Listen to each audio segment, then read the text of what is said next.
on Friday night, and then this time, instead of being able to wag the tail a little bit towards the end to get up towards 130, Chris Jordan just completely decimated the tail in really thrilling fashion. So England have done the first part of their the job tail really a little bit towards the end to get up towards 130. Chris Jordan just completely decimated the tail in really thrilling fashion. So England have done the first part of their the tail a little bit towards the end to get up towards 130. Chris Jordan just completely decimated the tail in really thrilling fashion. So England have done the first part of their the tail a little bit towards the end to get up towards 130. Chris Jordan just completely decimated the tail in really thrilling fashion. So England have done the first part of their the tail a little bit towards the end to get up towards 130. Chris Jordan just completely decimated the tail in really thrilling fashion. So England have done the first part of their tail a little bit towards the end to get up towards 130. Chris Jordan just completely decimated the tail in really thrilling fashion. So England have done the first part of their tail a little bit towards the end to get up towards 130. Chris Jordan just completely decimated the tail in really thrilling fashion.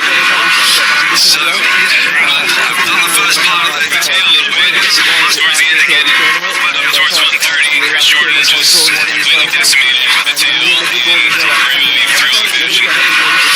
So England have done the first part of their tail a little bit towards the end to get up towards 130. Chris Jordan just completely decimated the tail in really thrilling fashion. So England have done the first part of their tail a little bit towards the end again. Up towards 130. Chris Jordan just Chris Jordan with Ian Ward. I'm so chuffed for him. I mean, this place, I promised down at the match for more than anything to go here.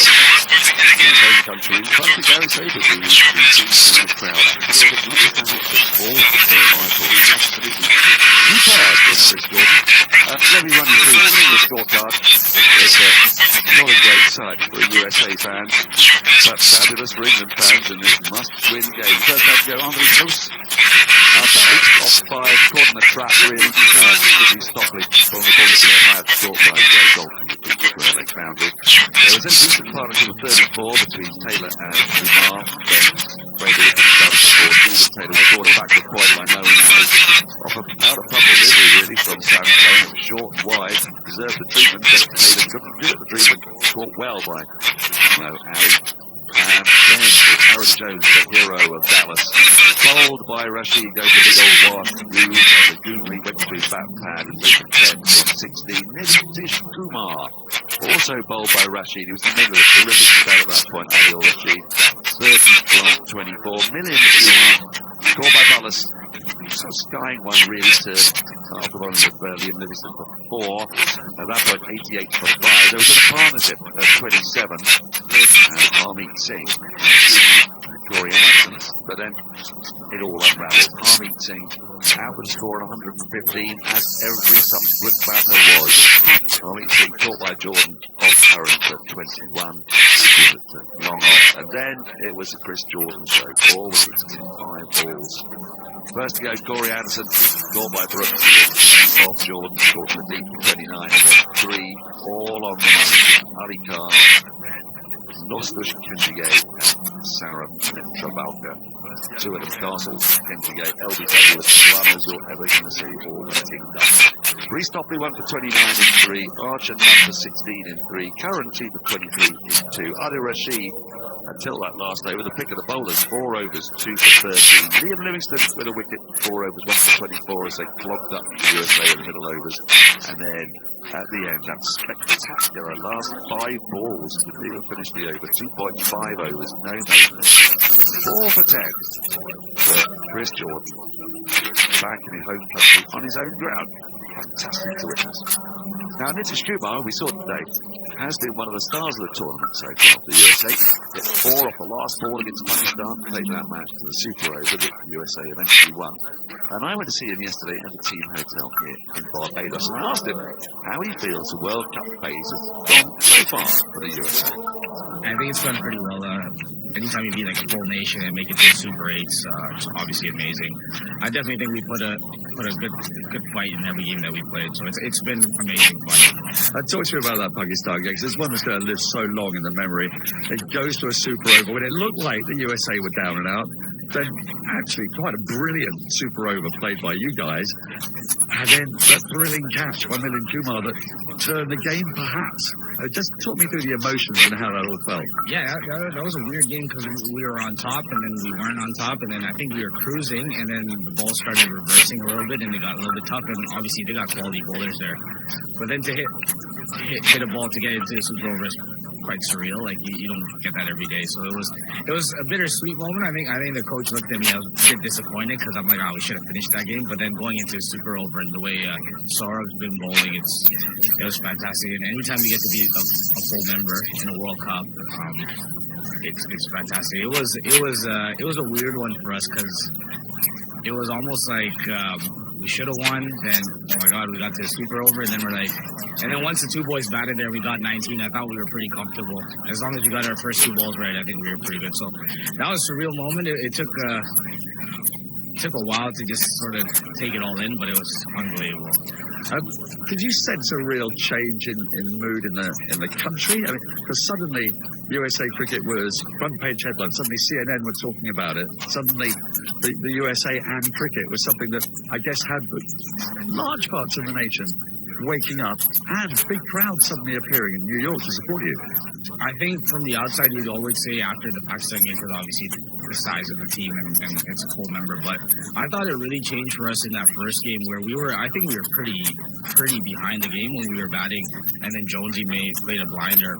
That really set the tone because regardless of what team you're playing, to play at a stage like that, to win a game like that, I think that's what really got us fired up. And then obviously the Pakistan game, you get all the followers from around the world. And then we knew when we were playing India that there's always going to be a packed stadium regardless where you play. And that was probably, I played a few games, but that was probably the most fun I had on a cricket field. Just you're getting a full house every time. I would love to see how it is with England. I lived in England for a bit in the Army, but for now India, playing against them in New York was quality. It was an incredible atmosphere. There were loads of USA supporters out there as well. And you guys get to face Jasprit Bumrah. Like, he is the toughest bowler to face in the world. And yet you guys acquitted yourselves really well. I mean, you weren't far away from getting really close into that game. 5-run penalty here. One not bad over, but one over that went for a few. You ran them really tight. Yeah, I think where we went behind was I think myself and Corey were batting really well, and I think if we batted a little bit longer, because for guys coming in that week it was really tough to just go and get runs. So we fell a little bit behind there, and the rest obviously they had time, but we had them for a bit. We didn't take all their chances, and that's if you're playing a team like India, you got to take all your chances. But I think the importance is like we were in the game till the very end, and that's you, as a team and first time playing a World Cup with some of the guys, you got to take a lot out of that. So I think we've done a tremendous job. One game to go, realistically, and absolutely nothing to lose. I think it's the first time that the USA has officially played an official England team, certainly in a World Cup. Give me an idea of how much you guys are looking forward to that. Yeah, you don't get to play World Cup games that often, so regardless if there's a chance for us to qualify, there's no chance for us to qualify. I think the guys are going to come in and give it their best shot. You're on a global stage, so if you do well, another win here, that you'll sort of make the tournament even better for us. But obviously, we know England; they're probably one of the top teams, and they're peaking at the right time. So obviously, it's going to be a tough game. But I'm really looking forward to it. I lived in England for 6-7 years. I went to school there, so I'm really looking forward to it. You said you lived in England for 6 years, school in England. Whereabouts was that? I did my A levels at Repton, so that was just outside Derby, right? It's been a while. And then I went to Loughborough and I played for the MCCU there. I had a great time.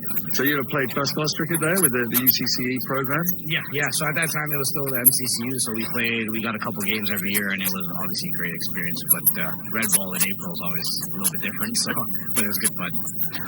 In this World Cup, it's full of experiences, and they must have come at you thick and fast.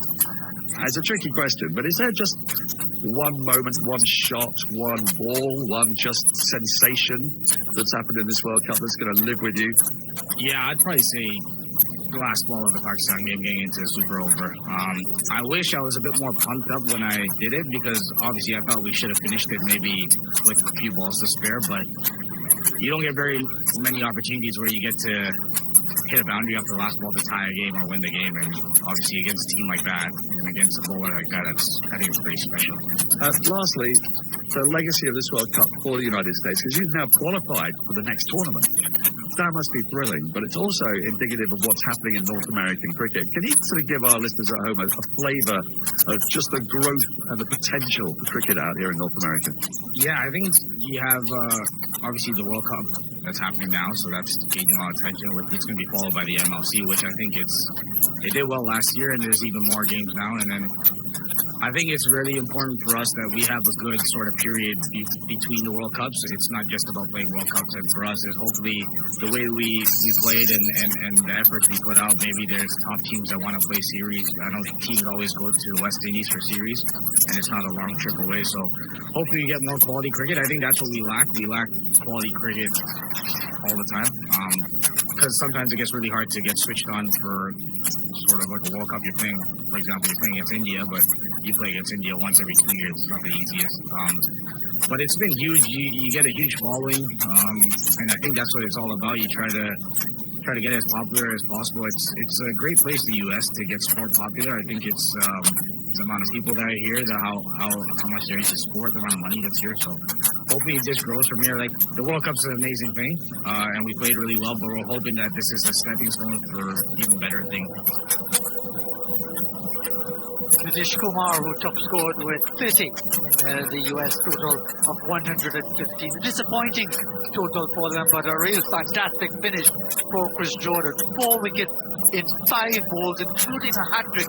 A third hat-trick, Alex, in this World Cup in just a few days. I mean, you think about a hat-trick happening with, what, once every 6 months, once or twice a year if you're lucky, but you got 3 in the space of a week. It was unreal as well, wasn't it? And I mean, that's what I call a proper hat-trick as well. Pat Cummins had his ups, both of them spread over 2 innings, sorry, not 2 innings, 2 spells, 2 overs.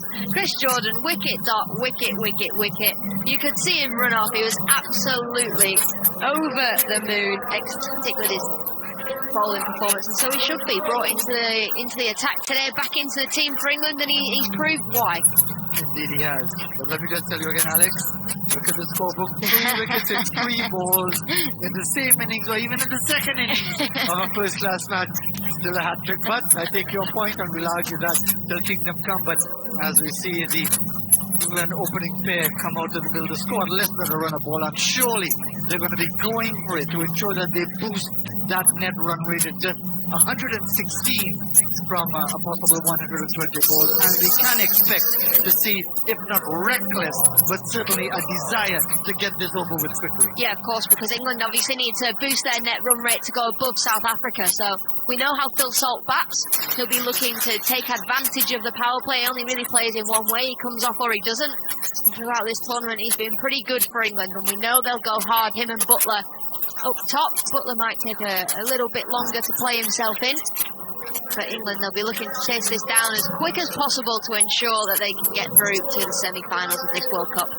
It's going to be the former Indian youth cricketer Saurabh Netravalkar to get us going from the Joel Garner end.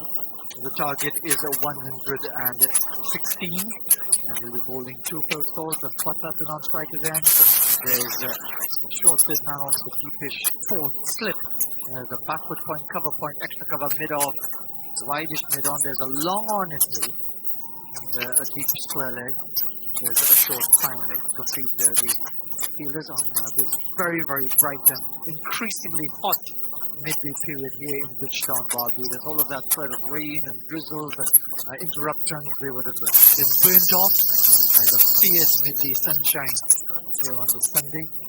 It's going to be Netravalkar. Finally just about ready now to bowl Sustal. The target is 116.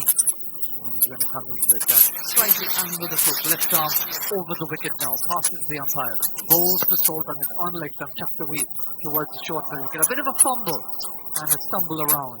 And that's an untidy start in the field for the USA defensive. A modest target. England are off the mark at one without loss. Phil Salt is off the mark. Mentioned earlier, which was a surprise to me. I thought you Brits were here every 5 minutes. This is your first time in Barbados. Enjoying it so far? Absolutely loving it. I'm not having any cricket tour be any different to this one that I'm on now.